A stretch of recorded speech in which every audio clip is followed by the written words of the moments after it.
¿Listo? Bueno, buenas noches nuevamente. Aquí estamos transmitiendo y aprovecho para bueno, vamos a dar un tiempo para que se vuelva a conectar toda la gente, el mundo de gente que tenemos ya que nos sigue. A ver, aquí si me ayudas, Robert, Juan, ¿cómo lo hago? Ah, no, ya me quedó.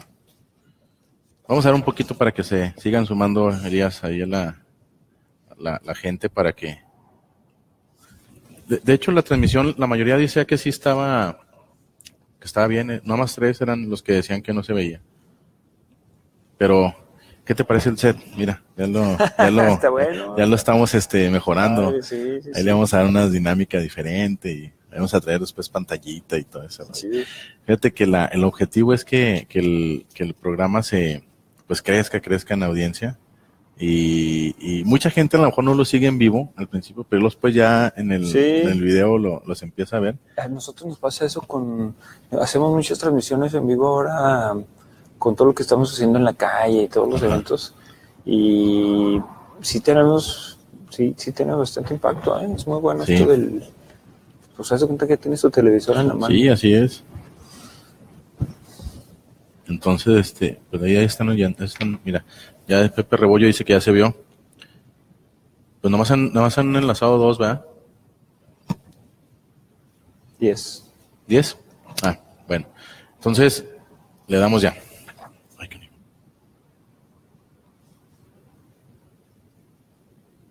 ¿Quién sabe qué hice? A ver, Roberto, ¿me ayudas? ¿Quién sabe qué le hice? Ya perdí la señal. Sí.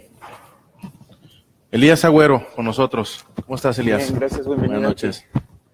Felicidades también. Gracias. Por esta nueva presidencia y lo mejor, que haya mucho éxito. Gracias. No, pues felicidades a ti también. Sí. Oye, menuda chamba, ¿no? A ver, platícanos un poquito quién eres. Dile ahí a la gente.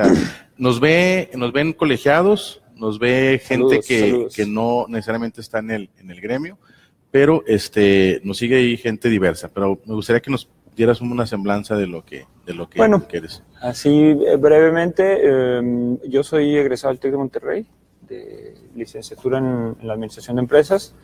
Nací en el Distrito Federal, bueno, todavía era el Distrito Federal. Todavía. En el 69, tengo 48 años. Mis papás son de acá de Torreón, yo tengo, pues nos intercambiamos el lugar de residencia unos años al principio de mi infancia, pero ya a partir del 81 nos quedamos aquí a radicar. Entonces, pues desde entonces he estado aquí como residente, pues, ¿no? En la ciudad. Así es que creo que ya tengo mi carta. Ya eres lagunero. Lagunero, ¿no? Sí. Oye, lo dicen que gente que, bueno, decían antes, gente que venía de fuera, probaba agua de la laguna y se quedaba, ¿no? Entonces, sí. No, y pues bueno, antes que se tomaba agua de la llave, ahorita ya casi no tomamos complicado. agua de la llave. Ahí otra situación era que, bueno, mis papás y que para mí, que yo creo que es de lo que más me influyó para estar en este tema del arte y la cultura, es que mis papás fundaron allá en el Distrito Federal una cadena de librerías en las estaciones del metro, cuando el metro estaba empezando. Pues llegaron a tener, no sé, 10, 12 librerías en estas estaciones, ahora quedan 2 en Valderas y en Tasqueña. Y en el 72 vienen y fundan aquí una librería que es la librería Astralep. Era, pues, ahí en la calle Rodríguez, enfrente de Chácharas y Juguetes, pues, ¿no? Por otro lado, mi abuelo materno era un fanático de la música clásica, él era poeta, fue parte de lo que se conoció en aquellos años de los 50s, 40s del Ateneo de la Laguna, de la cual formaron parte gente como Enriqueta Ochoa, como Rafael del Río, creo que Pablo C. Moreno inclusive también. Mi abuelo paterno, por otro lado, él también era, pues, pintor amateur, le gustaba mucho también leer, tenía su biblioteca ahí en la Pedro Camino, y él más era empresario. Él trajo en algún momento acá a la Laguna la marca de estos actores Caterpillar, pues, ¿no? En algún momento, ¿no? Y bueno, pues yo crezco ya aquí en la ciudad, egreso del TEC de Monterrey, Y saliendo de la escuela me dedico a la librería. La librería en ese momento estaba pasando por malos momentos. La librería luego se basaba mucho en el tema del ¿cómo se llama?, de los libros de texto, y yo llego y le empiezo a dar otro cariz, empiezo a invitar a gente, yo empiezo a conocer a muchos chavos que empiezan a ir a la librería y se empieza a convertir ahí en una especie de centrito cultural alterno. Traigo escritores, alguna ocasión entre los más prestigiosos que vinieron en ese entonces fueron los más conocidos, eran Paco Ignacio Taibo II, que vino a presentar el libro del Che. Yo leí varios libros de... Ajá, luego yo por el 99 junto con unos amigos abrimos un restaurant bar que se llamó 63 Suite, en el cual empezó a juntarse también mucha gente también de la onda artística cultural. Ahí yo me meto un poco en todo el tema de la música electrónica, luego me clavo yo en ese tema de las fiestas, en bodegas, en desiertos, etcétera.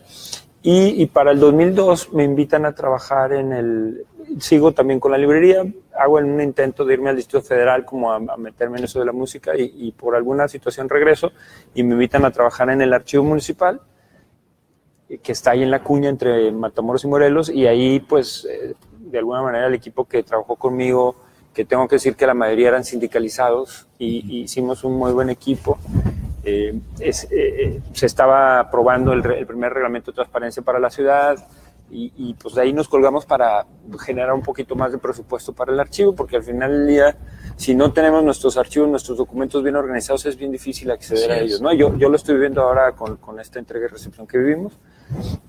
Después, saliendo de esto, me fundo otro lugar que es el Santiago Club Social, que también es una especie de bar alternativo. En ese camino me invitan a participar con la gente de Terregal, a ser parte de un crew de producción de cine. Entonces yo me dedico a hacer locaciones, que eso me gustó mucho porque de pronto era buscar casas y espacios, paisajes muy particulares para las filmaciones. Filmamos 4 cortometrajes en ocasión del centenario de la ciudad, y al siguiente año, que fue el 2008, me invitaron a participar también como director de locaciones en la película de Salvando al Soldado Pérez. Entonces ahí también anduve viajando por San Pedro, Viesca, etcétera, ¿no? Sí. Siguiendo con esto, bueno, en algún momento con otros amigos fundo lo que es Moreleando, que es este movimiento que buscaba generar una reactivación de la avenida, de articular a los comerciantes, de dar un foro para el talento local.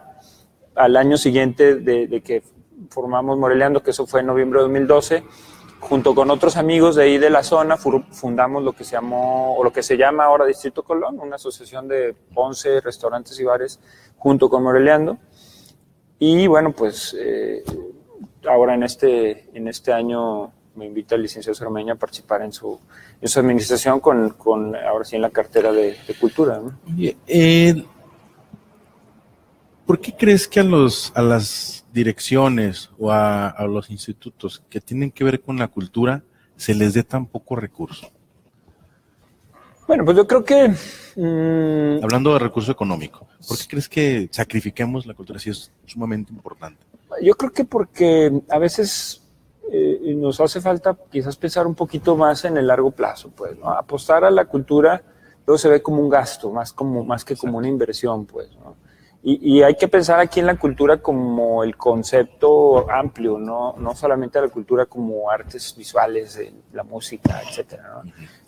Sino que la cultura en la cual la arquitectura juega un papel muy importante, el vestido, las comidas, la forma de hablar, los usos y costumbres, las calles, obviamente las artes, la literatura, etcétera. Pero creo que yo creo que también tiene que ver un poco por esta situación de sistema capitalista en el que vivimos, en que de pronto tenemos que ser más prácticos y generar una riqueza inmediata, y al no verse un intercambio o una manera para que esto pudiera ser un objeto de consumo, pues se va desplazando, pues, ¿no? Yo creo que en estos momentos va cambiando, hay una tendencia que, bueno, yo me acuerdo de que estaba en la universidad, había un libro que se llamaba Megatendencias, y una decía de que justo, y te estoy hablando ya de principios de los 90s, no me acuerdo del autor de este libro, pero decía que una de las tendencias era que las empresas iban a empezar a invertir más en cultura como medio de publicidad. Ahora toda la economía creativa en la cual se inserta todo lo que se habla, todo lo que sería el tema cultural, bueno, pues en muchos países es una parte importante del PIB, pues, ¿no? Porque la parte creativa estamos hablando de la gente que hace videojuegos, de la gente que hace música, de la gente que hace diseño gráfico, de la gente que crea un mueble como este, ¿no? Entonces, yo creo que a veces es también como escepticismo en cuanto también los beneficios que tiene el arte y la cultura como una herramienta para catalizar paz y seguridad, por ejemplo, ¿no? Oye, mira, nos comenta Gina Rodríguez, Moreleando y Paseo Colón, de lo mejor que se ha hecho. ¿Qué nos falta en la Morelos? Hemos andado caminando por la Morelos, se detonó esa vialidad, que si ponemos la circulación doble, que si la quitamos, como arquitectos pues podemos tener alguna idea y algún comentario de ese tipo, pero ¿tú qué crees que le falte a la Morelos, sobre todo en el tramo ya de después de la Plaza Mayor hacia lo que es el centro, el poniente? ¿Qué crees que le falte? Yo creo que hace falta gente caminando. Y alguna ocasión como parte de este colectivo, participamos en el tercer Congreso Peatonal en la Ciudad de México, y una persona decía que para que un espacio público fuera exitoso tenía que tener, así en líneas generales, cuatro ingredientes. Una de las cosas, ahorita se me van un poco los cuatro, pero una era que encontró una dinámica de actuación entre los actores que incidían en esa calle, por ejemplo, los comerciantes, los peatones, la autoridad, etcétera, ¿no? Otra, tenemos que hacer que la gente permaneciera en ese lugar. ¿Cómo? Pues poniendo bancas, poniendo sombras, poniendo wifi, poniendo aquello. Otra, que hubiera comida, ¿sí? Porque, y creo que es lo que falta mucho también en ese tramo de la avenida Morelos, o en este caso del Paseo Morelos. Así hay 2 o 3 localitos, pero como la vocación inicial de esa parte de la Morelos era netamente comercial o de intercambio de mercancías más que de servicios, pues ha tardado en encontrar esa nueva vocación. Y había otro cuarto que ahorita se me va, pero Moreleando hacía justo eso, sacaba a la gente, hacía que permanecieran y se generara una dinámica. Y aparte había gente que, bueno, había veces, nosotros ya en algún punto llegamos a limitar eso porque había un montón de puestos de comida que generaran mucha basura. Entonces, no se requiere mucho. Nosotros le decíamos en ese entonces a la autoridad que no había necesidad de meterle 80 millones de pesos a la calle, pues, ¿no? Oye, el Paseo Colón, los domingos se convierte en un lugar donde la gente convive, interactúa, camina. La Morelos ha desarrollado, se ha detonado en base a lo que es el restaurante, al bar, en el tramo de la Plaza Mayor hacia la Colón. Nos faltaría caminar más, como dice usted, necesitamos peatones, necesitamos gente que esté caminando. Entonces, los comerciantes dicen, es que me quitaron al carro y ya no pasa por ahí y ya no me ve. Entonces, ¿cómo hacer que el inversionista y la persona que va a rentar, o el arrendador, porque en muchos lugares ya sus propietarios lo rentan, cómo hacer para que esa comunión pueda jalar a la gente y reactivar el sector, como en otros lugares, en otras partes del mundo, en otras partes del país, que funciona muy bien los espacios donde está, como dices tú, el restaurancito, el barecito allá afuera con la mesita? Bueno, aquí, y nos pregunta Juan Carlos Vite, que es arquitecto, que qué pasó con las sombras en la Morelos, que si tú sabes qué sucedió, por qué no se dio el sombreado de la Morelos. Pero bueno, eso es importante en el sentido de que se aprovechara para caminar por ahí. Pero sabemos que no podemos techarla toda, porque también sería... No queremos una calle comercial, no Exacto, queremos un mall. Así es. Al final del día es una calle. Exacto. Y creo que es algo que también los comerciantes no han conseguido visualizar, pues, de alguna manera. Aldo Villarreal le ha comentado algo. La avenida Morelos no va a funcionar a pesar de que la llenemos de sombras, si no hacemos que la gente que está alrededor, o sea, los barrios, se interactúen con la Avenida Morelos, y yo estoy de acuerdo. Por ahí también una compañera del Consejo Morelos lo comentaba, ¿no? Hay que pensar en, porque yo lo he dicho también ahí en el Consejo Morelos, que los comerciantes están esperando que llegue la gente que va a galerías, por ejemplo, ¿no? La gente que va a Cuatro Caminos. Entonces piensan que ese tipo de consumidor va a llegar, y quizás sí va a ir una ocasión, pero de pronto va a ir a la calle y va a ver que nomás las tiendas no van a ofrecer lo que él está buscando. Entonces hay que pensar entonces en la gente que vive a los alrededores. Toda esa zona todavía es muy habitacional, pues, ¿no? Toda la parte, obviamente es un consumidor de otro tipo. Y por otro lado también tenemos que pensar en la gente que viene de fuera. Toda esa parte alrededor de la Plaza de Armas es una zona turística importante, pues, ¿no? Ahora, creo que podremos desarrollar también, se podrá desarrollar un programa donde hagamos que la gente camine después de tal hora, de cierta hora, o sea, con algunas actividades, y ahí se integra con la estación del teleférico, como dices, de la Plaza de Armas, integrarlos con algún camino, alguna actividad que los vaya guiando. Mira, nosotros lo que proponíamos era justo lo que luego se empezó a dar, pero en reversa. Le decíamos al arquitecto, al ingeniero Berlanga: ingeniero, haz toda la obra y luego vamos gradualmente haciendo que la gente empiece a caminar. No va a caminar por arte, como, ya hay un paseo peatonal. Mucha gente que viene del Distrito Federal, que hace 2 años nos trajimos a dar unas pláticas, decían, oye, este paseo peatonal está larguísimo, son 14, 15 cuadras. Si tú caminas el de Madero, no son 15 cuadras. Sí. No es la misma, yo creo que es la mitad de la distancia. Sí, también es. Ahora, porque hay que también analizar los casos exitosos, ¿no? Todo el mundo dice, no, es que ya los más extremistas en el caso peatonal dicen, en cuanto se haga peatonal, va a ser exitoso. Entonces, analices el caso de Madero en el Distrito Federal y te das cuenta que de pronto esa calle estaba llena de comercio. Entonces, si tú la cerrabas, pues rápidamente se iba a ver inundada de personas que iban a caminar. Acá no pasa lo mismo, porque el 65% de la avenida estaba muerta, pues, ¿no?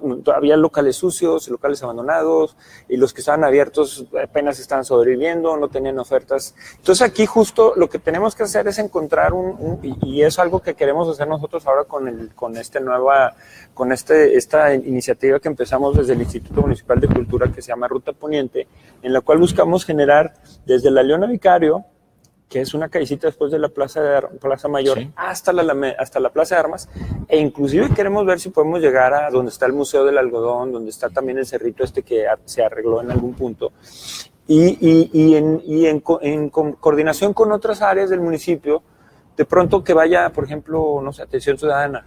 Hablé yo el otro día con Fernando Jaime de Desarrollo Económico, decirle, oye, Fer, pues nosotros vamos a estar haciendo esto, pero ¿qué tal si de pronto tú haces un curso para capacitar a los comerciantes para cómo manejar el Facebook, por ejemplo, ¿no? Algo tan sencillo como eso. Digo, para ti, para mí, los que estemos aquí, para quizás es algo bien sencillo. Pero no creas, nosotros hemos batallado un poquito. No, bueno, pero fíjate, pero para una persona que tiene 70 años y que vive del comercio en la Avenida Morelos, es una cosa imposible. Así es, sí, claro. Entonces, esa parte social y económica creo que fue la que faltó en la administración pasada, y eso es lo que nosotros decíamos. Bueno, pues qué bueno que te toca a ti. Si consigues hacer eso, y aparte de pronto decir, también tienes que jalar a los dueños de los terrenos y de las propiedades. Hay unos que son muy conscientes y dicen, bueno, yo no voy a rentar esto en 20,000 pesos en la Blanco, pensando es que luego pasa eso. Morelos, ¿no? Sucede que lo hacemos peatonal y como bien dicen, híjole, ya está la varita de mágica, ya va a funcionar. Entonces yo, propietario, digo, bueno, pues pum, ¿no? Elevo mi renta, porque pues aquí todo el mundo va a ganar, y resulta que el inversionista, o el arrendatario, híjole, no, se me sale de mi capacidad, y pues no le entro, ¿no? Entonces, pues ahí mira, me comentan que bueno, ya no me mencionaste nada de las sombras. Ahorita ya sé que estamos ahí un poquito sobre tiempo, pero está la plática muy interesante. Ya llegó el otro invitado, el ingeniero Israel. Ahí está. Te quiero hacer unas preguntas. Mira, ¿qué esperas tú sabemos que el tiempo de la administración es corto porque el tema de emparejarnos con las elecciones federales y todo ese rollo ocasiona que esta administración sea realmente de un año, que los planes que ustedes tienen pues están trabajándose a un año, me imagino, y sí están preparándose para darse una continuidad en caso que así sea y que pues creemos que así puede ser. Ustedes, ¿tú qué esperas dejarnos o cómo esperas tú dejarle aquí a la comunidad el tema cultural en La Laguna? Yo he pensado mucho que lo que tenemos que hacer es reconstruir las redes que se han generado y en ese caso es uno de los ejes, la comunidad, pues, ¿no? Entonces, por ejemplo, ahorita tú como arquitecto, pues a lo mejor hace 5 o 7 años no se pensaría que alguien de la cultura viniera aquí a hablar, ¿no? Entonces, ya de entrada nos estamos acercando y estamos generando un trabajo, ahora le llaman networking, ¿no? Y entonces al rato nos juntamos y entonces yo pienso que eso podría ser de lo más importante. Otra de las cosas más importantes es que el instituto tal cual consiga fortalecerse administrativamente para que tenga dentro del ámbito de la administración municipal una fuerza. Estamos hablando de un bebé que acaba de nacer hace 1 año y medio a lo mucho. A pesar de que desde hace 3 o 4 se tenía esa intención, pero legalmente y con esta declaratoria del Congreso del Estado, pues tenemos bien poquito. Entonces, tenemos que darle fuerza a ese proceso y eso consiste en conocer nuestros procesos de internos, nuestros puestos, etcétera, reglamentos, etcétera, que eso nos dé una fuerza suficiente para de pronto ir a buscar más ingresos y recursos. Por otro lado, hablabas de que tenemos pocos recursos y sí los tenemos. Sí. También, a pesar de que es 1 año, creo que también eso nos está de alguna manera forzando, no solo a nosotros como Instituto Municipal de Cultura, sino al resto de la administración, decir, bueno, vamos a trabajar pronto, bien, ser eficaces con el poco recurso que tengamos y hacer 2 o 3, 4, 5 acciones muy puntuales, pero que pronto digas, pues sembré 3 semillitas, ¿no? Y esas semillitas van a estar lo suficientemente fuertes y fertilizadas para que en el 2.º año o en el 1er año de la siguiente administración se les pueda dar un seguimiento, Oye, Elías, sea quien sea. ¿Cómo te podemos ayudar nosotros, Colegio de Arquitectos, a que la vida diaria de la dirección pueda funcionar mejor, pueda, como tú dices, sembrar? ¿Cómo podemos ayudarte y cómo podemos estar ahí contigo de la mano y brazo con brazo para que Torreón cambie en el tema? Yo creo cultural. Que de pronto el tema más importante podría ser el del patrimonio histórico construido, pues, ¿no? Torreón somos, y no sé si en La Laguna, creo que en Gómez de repente tienen un poquito más de conciencia en ese sentido, pero en Torreón de pronto tomamos casas porque sí, pues, ¿no? Sí. Y no, casas que a lo mejor ahorita quizás por la misma edad de la ciudad, que eso juega a favor, pero también juega en contra, pues no tienen cierta protección legal, como un catálogo de Limba, un catálogo de etcétera, etcétera. No tenemos esas grandes riquezas de pirámides, etcétera, pero sí tenemos un patrimonio histórico arquitectónico muy importante, creo yo. Entonces, de repente también hay casas que están, por ejemplo, en la parte del Distrito Colón, que no alcanzan a hacer, entonces quizás ahí generar una simbiosis, una buena sinergia, para que se genere una educación también de parte de tanto de ida y vuelta, porque al final del día claro, el arquitecto puede decir, bueno, este es mi estilo, aquello y lo otro, y conozco pero a lo mejor también cultura puede de pronto generar información que les ayude a ustedes para crecer y decir, mira, esta casa puede ser, quizás no alcanza a ser y yo no te puedo apoyar, pero tiene estos ciertos elementos que yo no había visto y que quizás pueden servir. No sé, yo creo que ese sería el aspecto más importante. Ahora, en el tema del Paseo Morelos, en algún punto se trató ahí en las reuniones del consejo que se estaba generando, que el colegio nos apoyara o apoyara al municipio y a ese consejo para generar un ordenamiento arquitectónico de la Avenida Morelos, ¿no? Que respetara, que jugara con colores, con arquitecturas, con elementos, que también eso poco a poco se fuera permeando al resto de la ciudad, al resto de la laguna. Mira, nos dice Rodolfo Romo que él, el Rodolfo Romo fue el que proyectó, diseñó lo que fue el Parque Morelos, la Paseo Morelos, y me dice, yo le presenté el proyecto con las sombras incluidas. Bueno, sabemos que muchas veces los proyectos pues son ambiciosos, y los recursos son los que lo delimitan, ¿no? Pero bueno, nosotros como Colegio de Arquitectos estamos comprometidos con la comarca lagunera. Hace rato lo decía, no nada más somos Torreón Tú ahorita vienes representando al Ayuntamiento de Torreón, nos da mucho gusto tenerte aquí. Y créeme que para nosotros esta charla fue muy importante porque, como tú lo dices, antes no se hacían estas acciones. ¿Y a qué fin o cuál es el objetivo de estas acciones? Acercarnos con ustedes, que nos conozca la dirección, la administración, que nosotros conocerlos a ustedes y que el gremio sepa lo que está realizando la gente de la administración, la comunidad, porque te decía, no nada más son arquitectos los que nos ven y los que nos ven ahorita en vivo, sino los que nos ven después ya de que el programa pasa. Y para nosotros es empezar una costumbre de poder participar e interactuar con todos nosotros y hacer una mejor comarca lagunera.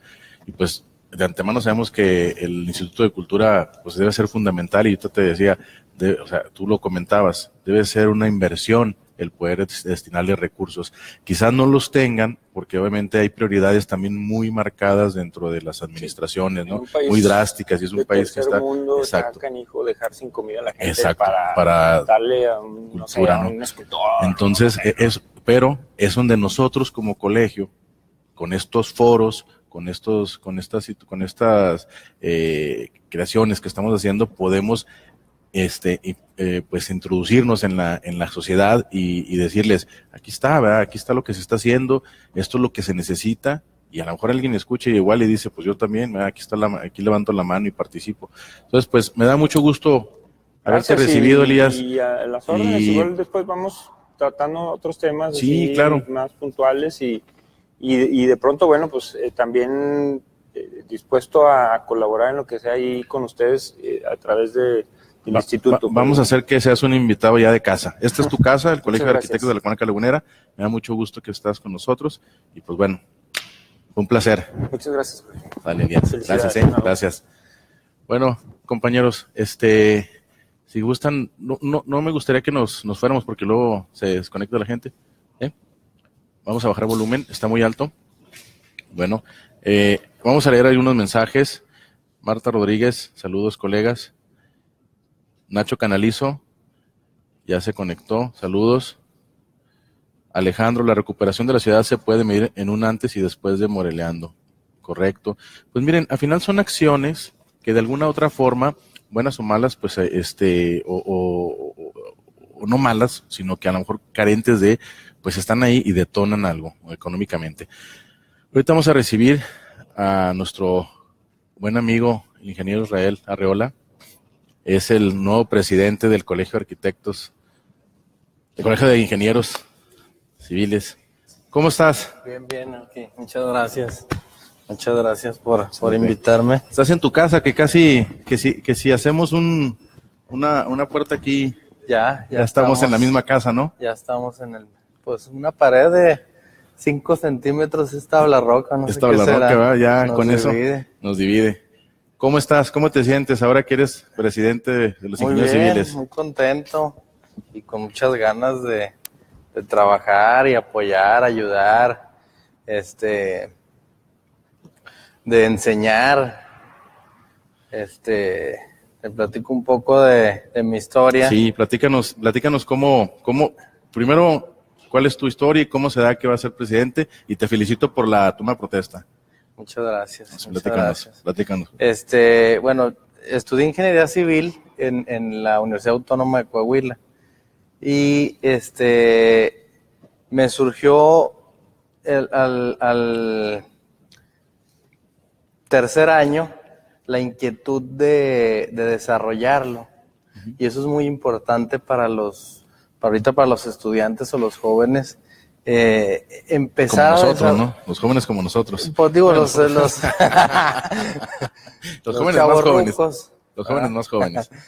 Para los estudiantes, pues empezar a desarrollarse desde antes de que terminen su carrera, en cualquier tema, ¿va? Pero a mí me surge esa idea, empiezo a trabajar en constructoras.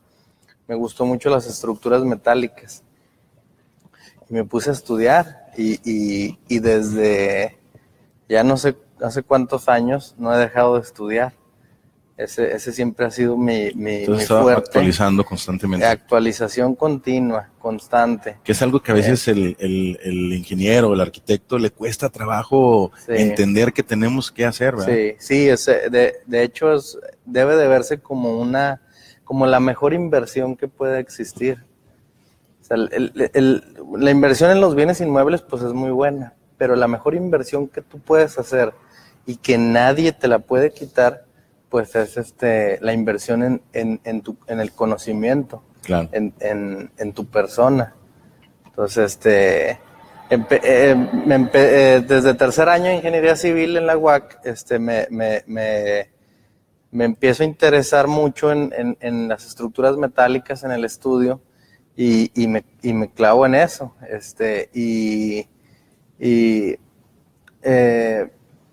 Empiezo a trabajar en algunas empresas constructoras. Entonces, cuando yo salgo de la carrera, ya tenía ofrecimientos de trabajo bien remunerados. Y eso yo creo que es lo que ahorita falta en los jóvenes desde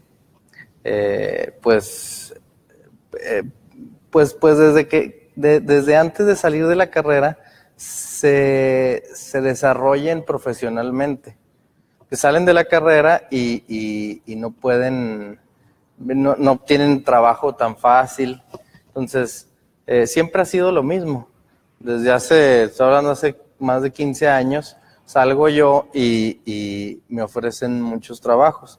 Me meto yo a estudiar una maestría en estructuras metálicas y en estructuras aquí en el ICITAC, en La Salle, en ULSA.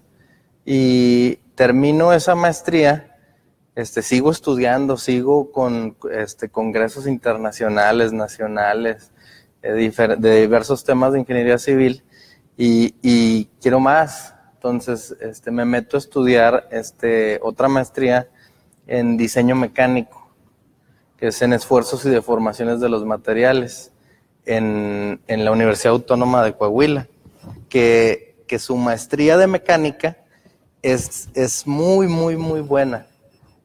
Mucha gente no la conoce, pero es buenísima y sus profesores son altamente capacitados. Subestiman, ¿no? A veces. La mayoría son doctores. Okay. Entonces están muy bien preparados y me enseñaron mucho. Luego termino esa maestría de diseño mecánico y me meto a estudiar un diplomado. Es una maestría, no la termino, en Milán, Italia, de geotecnia y mecánica de suelos. Me tocó la suerte de que el profesor en Milán hablaba español. Okay. Entonces eso fue súper fácil. Y español, inglés. Y a mí me cuesta un poco los idiomas, solamente el inglés. Pero les sigo poniendo, no la termino, pero me hago especialista también en geotecnia y mecánica de suelos. De hecho, la primera reunión que vamos a hacer aquí en el colegio, sí. Voy a tratar de traer conferencistas o dar conferencias técnicas pues de alto nivel. Por ejemplo, que están invitados, es todos ustedes, el colegio, los arquitectos también. Es el martes 6 de febrero. Es la próxima semana. Vamos a tener el tema de excavaciones profundas, análisis y diseño de excavaciones profundas. Yo tratando de preparar en lo que es la densificación. Uh-huh. Digamos, cuando empieza la densificación y la construcción vertical, lo que se requiere son las excavaciones, claro, para los sótanos. Ya en muchos lados pues es imposible hacer un estacionamiento. Sí. Entonces se excava de 20 hasta 30 metros de profundidad. Pues vamos a tener esa conferencia. Pues aquí le va a servir a uno de los arquitectos que está con nosotros, a Alfonso Soto y a su papá. Bueno, Alfonso Soto Corral, ellos se dedican a hacer también cimentaciones. Sí, cimentaciones. Esta es una excavación, es el muro pantalla. Ok. Y llevan los anclajes a tierra. Está relacionado porque lleva pilas de concreto y lleva muros de concreto, pero va con anclajes a tierra. Okay. Y sobre eso vamos a dar esa plática, conferencia técnica. Luego mucha gente no lo sabe, pero sigo estudiando, no dejo de estudiar y de conferencias y de congresos, pero me meto a estudiar arquitectura. Ah, sí. También estuve no lo terminé, me quedé en sexto semestre en el TEC de Monterrey. Ok, mira. Aquí en el TEC de Monterrey. Y no lo alcancé a terminar, pero también estudié un poco arquitectura. Me encanta el arte, a mí me gusta mucho el arte, lo artístico, y le entiendo muy bien a los proyectos arquitectónicos. Sí. Me gusta todos los diseños con proporción áurea. Okay. Ese es mi fuerte, hacer todo con proporción áurea y tratar de que esa arquitectura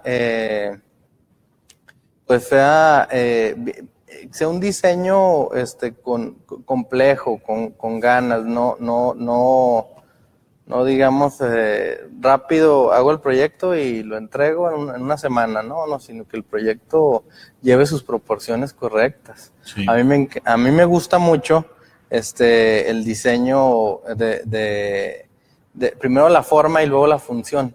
Así es como me gusta a mí. Y sigo estudiando, sigo en lo mismo.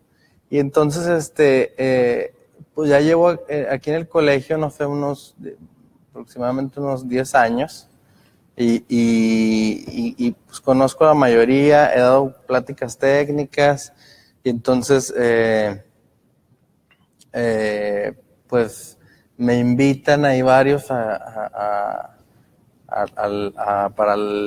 presidente y pues digo, sí, o sea, lo que quiero es ayudar, ¿verdad? O sea, ayudar, mejorar lo que ya está construido y irlo innovando y mejorando. Y pues, pues sí quedé, ¿verdad? Qué bueno. Oye, Inge, ¿y cómo recibes o cómo ves la comarca lagunera en el tema de la ingeniería civil? ¿Cómo percibes también a tu gremio? ¿Cómo lo sientes? ¿Y qué acciones vas a emprender? Así como ya me estás diciendo que vas a basar en pláticas, en conferencias, pero ¿qué hacer en el día a día del ingeniero civil? Sí, el desarrollo de los ingenieros civiles mucho depende del crecimiento y de la ciudad. Si tenemos una ciudad enorme como Guadalajara, entonces los ingenieros tienden a capacitarse muchísimo. Entonces, aquí está en ese proceso. Está en ese proceso y yo siento que el nivel intelectual de la mayoría de los ingenieros civiles, sí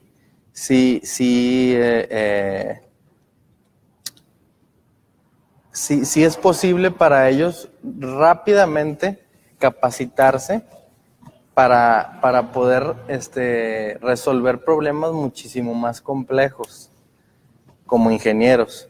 Y esa es parte de lo que yo quiero hacer aquí en el Colegio de Ingenieros. ¿Cuántos agremiados tienen ustedes? 250, DRO 100, okay, aproximadamente. Oye, hablamos me gusta mucho el tema que traes, porque yo también creo que la capacitación y la actualización